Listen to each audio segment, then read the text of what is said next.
What's going on, everybody? Welcome to today's video. In today's video, we're going to talk about the big drop that Bitcoin had last night and into today. Now, I'm making this video now because I wanted to wait till a little bit of a point where Bitcoin has hit a relative, maybe short-term bottom as we speak. So I didn't come out with a video earlier today because I didn't want to make a video and then for us to bounce back a little bit lower. But let's jump on into the daily chart for Bitcoin and not waste any time here. We don't like to waste time. Let's jump onto the daily. So we knew that this could be a possibility, right? What have we been talking about on the streams and not talking about on the videos the last couple days? Well, we talked about how Bitcoin could have one more shakeout to the downside, and there was a couple different scenarios that we had to watch out for the bearish scenarios, right? Now, we know it's not just the charts that are in play here. So just to sort of touch on these real quick, we know the US dollar, right, is obviously moving up, and we know Bitcoin is inversely correlated to the US dollar. The US dollar has been moving up pretty well the last 3 days. Now, just to touch on the US dollar real quick, we did hit a pretty critical resistance on the US dollar looking left. We did hit it from a previous high from March 31st. So we're looking for a rejection at this level. Now, if we do break this level on the US dollar, right, no matter how the Bitcoin and crypto charts look, it's possible that if we do move up to this $94.68 level, could be pretty bearish here for Bitcoin over the next couple days, but that's only if that happens, right? It's also a scenario of us getting rejected and coming back down. So we'll watch that over the course of the next couple of days. Now, also the stock market is having a little bit of a dip, right? That's obviously affecting the markets. As much as we want to say that crypto is not correlated to the stock markets, it is. Now, we can't never predict when the stock market is going to have a huge drop.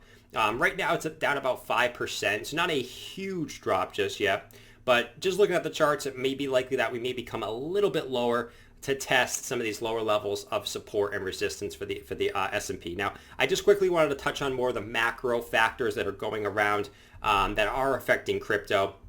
And it's important to look at those and not just stare at the Bitcoin chart, because as long as these are performing in ways that we don't want them to perform, it's going to affect Bitcoin in the grand scheme of things. And that's what we've been talking about the last couple of days is as good as the Bitcoin chart can look, if the stock market takes a drop and the DXY goes up, most likely Bitcoin is going to go down. Okay, so now that we have that out of the way and what we're watching for those two things, let's jump onto the Bitcoin chart. So we know for Bitcoin, what we were watching for is we wanted to break back above this previous support and not flip it as resistance. Now, what have we done now, right? So we did a very similar thing that we did back here. And this is what we've been talking about on stream for a little bit is we had this previous support.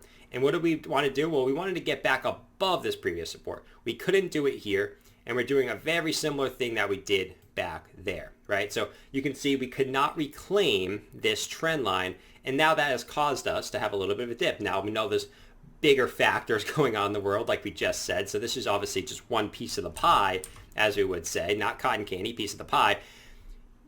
Could we drop a little bit lower? Well, let's just look at, for instance, where we dropped to last time that we kind of had the same similar pattern, right?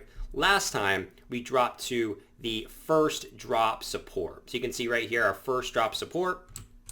That's where we actually came back down to and confirmed as support on the last pattern that played out here. What could happen this time? Well, if you look, where is that first drop support? Well, if you look, it's down here at approximately about 37,600. Could that be where Bitcoin has a quick wick to, right? Now, we're going to look at a 4-hour pattern coming up here just in a second that could maybe sway us in a different way here, but that is always a scenario, and that's something that we cannot count out here for Bitcoin.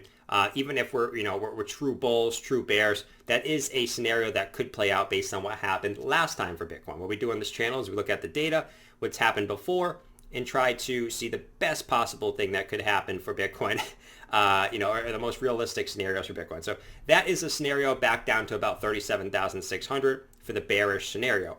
Now, the bullish scenario that I want to look at on the 4-hour time frame is a couple different things, right? So we know we've been watching this wedge, right? We know we've been watching this wedge. Now I've been thinking maybe we drew the top a little bit off, right? Maybe we were still in the wedge all along, right? So we had this smaller wedge, which actually broke back down to the downside, and we actually hit our target pretty perfectly there. Our target was right about here at the bottom. We actually came back down and hit that target pretty perfectly on that falling wedge. So I think it's, safe to say that this rising wedge played out to the downside like most wedges do.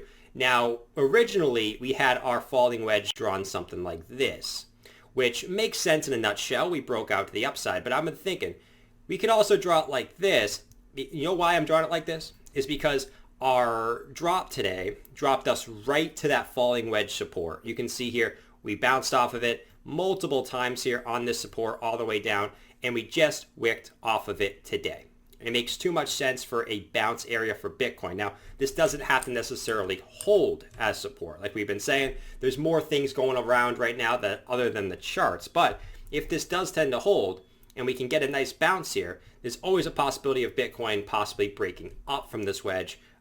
Keeping in mind that we need the other things to go the way we want them to go, right? Our 4-hour stock RSI is bottomed out, and our 4-hour RSI is bottomed out. So if this was a time for Bitcoin to get a bounce, well, this would be a good time for Bitcoin to get a bounce. We haven't seen it quite yet, right? We've got a, we dropped down to like 42,500, got like $1,000 bounce so far, but we really haven't seen that bounce that we want to see just yet. Bearing in mind, it's only been not even a day yet since we did have this drop for Bitcoin. So obviously keep that in mind, guys, but that's obviously something to keep in mind.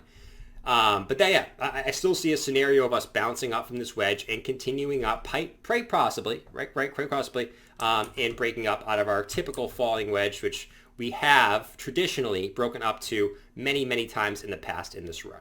Now, zooming out a little bit, let's check on our weekly chart. All right, our weekly chart, we're still holding our 20-week EMA and our 20-week SMA, which we want to hold when we're in a bullish structure. So far, so good, right? Now, there is a possibility we could break below these, but you can see where we dipped to. We dipped right in the middle of both.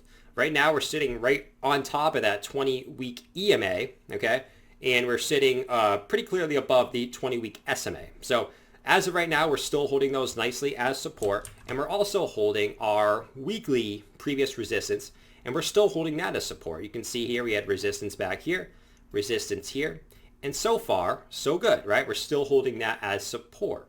But what did we say earlier, right? There's always a possibility on the daily that we could drop down and maybe wick back down to some of these lower levels, 37,600, as a possibility, right? It's not a guarantee. That's just something we've done in the past. So we can't rule out on the weekly chart of us maybe having a wick below the 20-week SMA and the 20-week EMA, making all the bears scream for the heavens, right? And then us closing the week back above the 20-week SMA and the 20-week EMA, and then all the bulls going zzz, zzz, and turning back into bulls, and we continue the run, right? We cannot be surprised if something like that happens. A quick shakeout that shakes out a lot of people, and then we continue to bounce off that 20-week and 20-week SMA, right? So that is always a possibility too. As long as we hold above these levels, all is good in crypto land for me.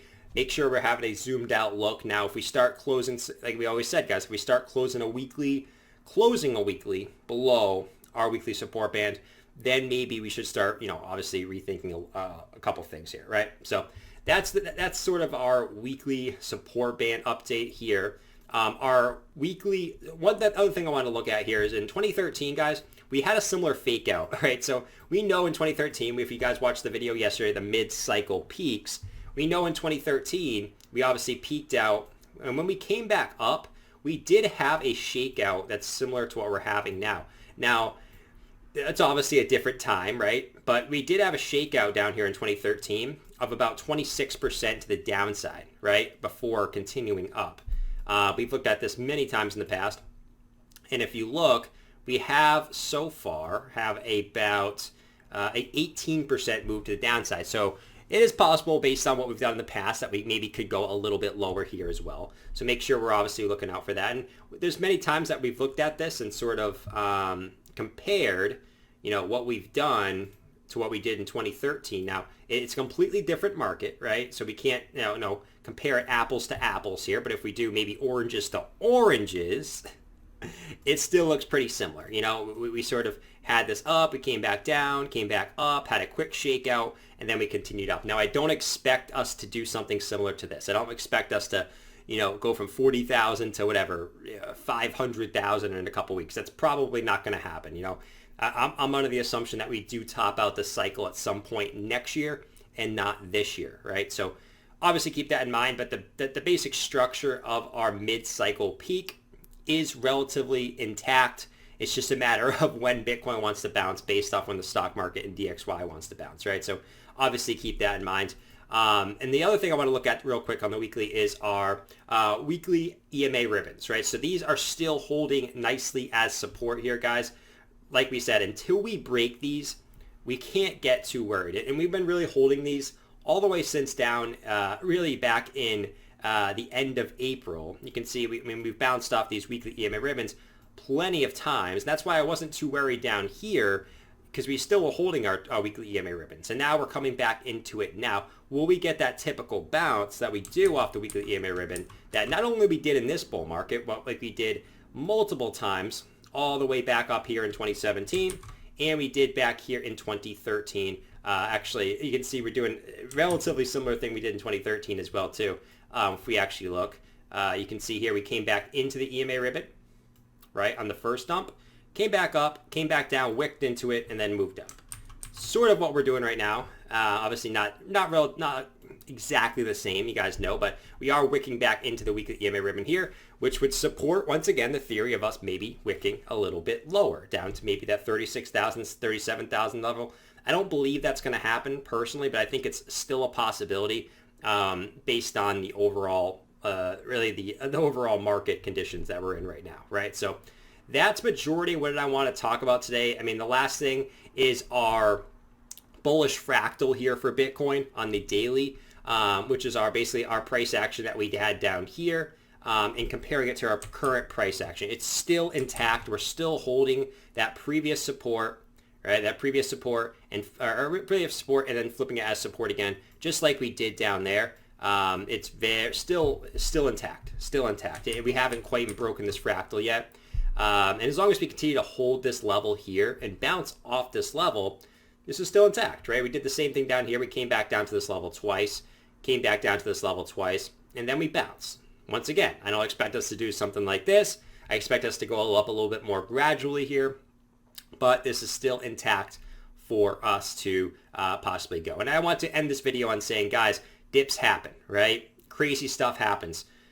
A lot of the times they use these news things to shake people out of the market and use it as a leverage tactic to steal your coins, right? So not saying we can't go lower, right? There's always a possibility in crypto that we can go lower. I want everyone to remember that. But I also want everyone to remember that we've seen so many of these dips this year overall. And just remember that a year ago today, Bitcoin was sitting down at $10,000. And we've seen so much FUD, so much great stuff, so much FUD, and we're over 4x where we were last year. So remember the big overall goal. We could go lower, but in the end, it's all about the long-term view for crypto. All right. So hope you enjoyed the video. Make sure you guys hit that like button. Make sure you go follow me on Twitter and Discord down in the description. And I'll catch you guys in the next video, or in the stream tonight, actually. All right. Seriously. Peace.